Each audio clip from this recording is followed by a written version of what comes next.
What's going on, and welcome back, ladies and gentlemen, nieces and nephews, to another episode of Too Good to Be Drew. I'm your host, Uncle Drew. And I think we've gotten to the point where I don't even call myself Drew Davis anymore. I'm just Uncle Drew now. So we'll slowly progress to that as we've gone on and built this. And hopefully you've gotten more comfortable. But without further ado, it's Fast Friday.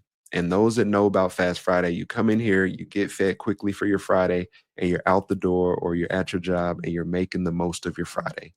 Not trying to just get through it to get to the weekend, but you're attacking it and you are focused and you are kind of just clocking in just a little bit more while everyone else is letting off the gas. I want you to push on that gas just a little bit more to get the best out of yourself that you can get today. And I know we're coming off the holiday weekend. So for everybody that had some 4th of July barbecue, because I know there's this rumor going around that our generation or the young folks don't barbecue no more because we was too hard-headed and we spent all the time going to the old heads barbecue and us not knowing how to barbecue. But I hope everybody ate some really good food. And if you ate some really good food and you ate really good, I hope that you get your butt in the gym and you work them pounds off.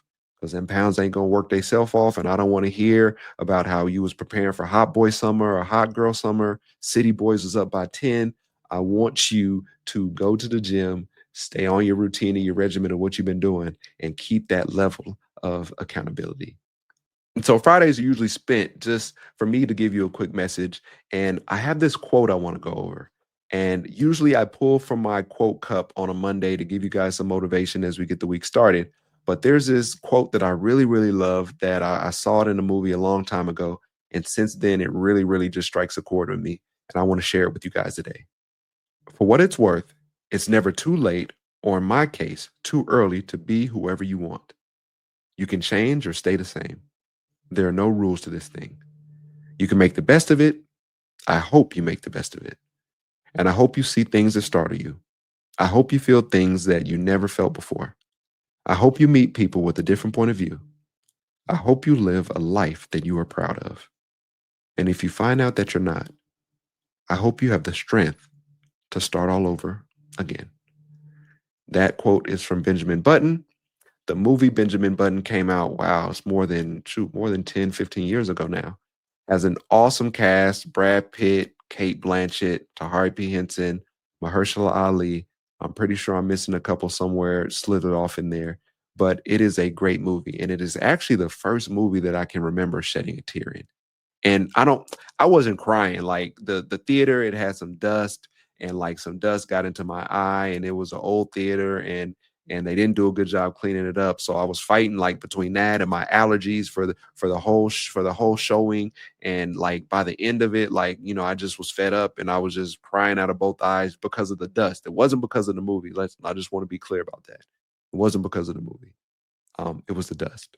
But Benjamin Button is the first movie that I shed a tear in because it's just a beautiful story.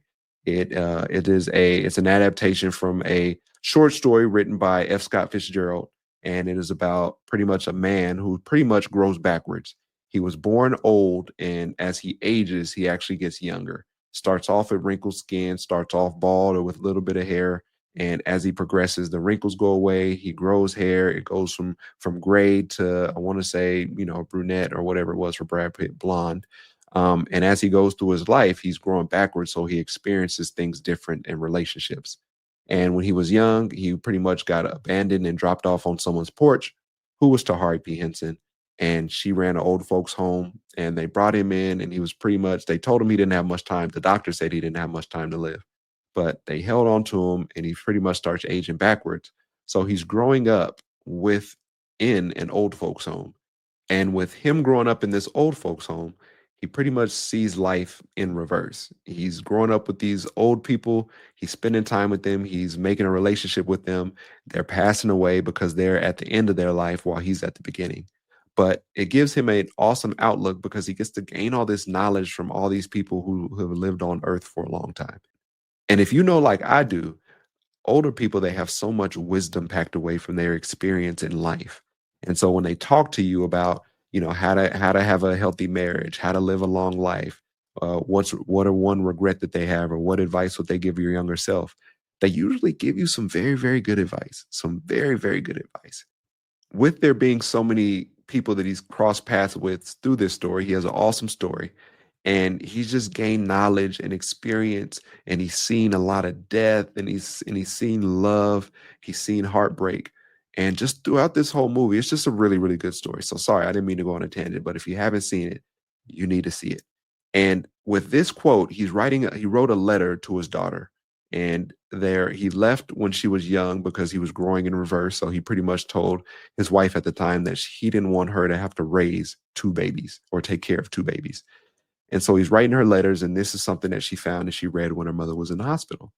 So he's pretty much traveling during this time, but he's writing her letters, and there's this little voiceover that he's pretty much telling her, I hope you live life like this, because he's seen a lot, he's lived it differently, but he also wanted her to know what life is about. And like I said, he saw death very early in his life. He lost people, but he also had a lot of love and saw and had a lot of fun and had a lot of experience as well. And he was able to be built up by the people and the experiences around him. Now, I wanted to take time to talk about three things in this quote that I really, really love. He says, "It's never too late, or in my case, too early to be whoever you want. You can change or stay the same.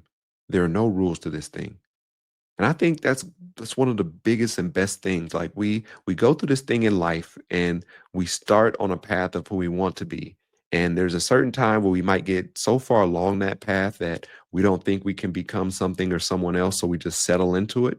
And we forget that there are no rules to this thing.